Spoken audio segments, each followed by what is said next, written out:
අපිට මේ හරිය බලනකොට ලස්සනයි ඉතින් කතු වලල්ල තියෙනවා. ඒ වගේම අර එහා පැත්තෙන් පේනවා වික්ටෝරියා ජලාශය. ඔව්.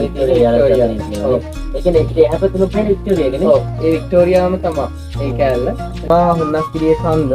හරි. ඔව්. දැන් මිදුවේ වැහගෙන එන්නේ නේ. ඔව් වැහගෙන ඊළඟට මේ පැත්තෙන් තියෙනවා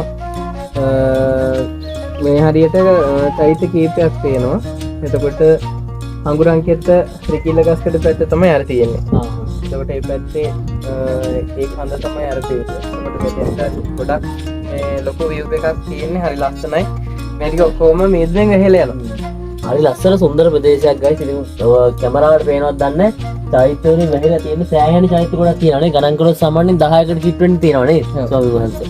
ඉතින් හරි ලස්සන පැත්තක්. හිතන්න බෑ දැන් මේ බලුට ආපුවම අර පැත්තෙන් අපි නැගගෙන ඇවිල්ලා මෙතන හිතන්න බෑ නිකන් මේ පාර අයිනක තියෙනා වගේ මේකක් තියෙන්නේ නේ ස්වාමීන් වහන්සේ. හරි ලස්සනයි.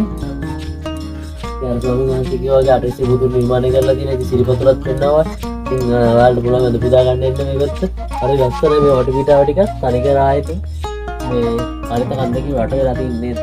ඔව් මේක පැත්ත සම්පූර්ණම ගොඩක් තියෙන ඉතින් අර වනාන්තරය වගේ ගස් කොළන් වලින් පිරිච්ච ස්වභාවික සෞන්දර්යයක පිහිටිච්ච තැනක්. ගොඩක් කට්ටිය ඇත්තටම දන්නේ නැහැ මේ වගේ තැන යන්නේ.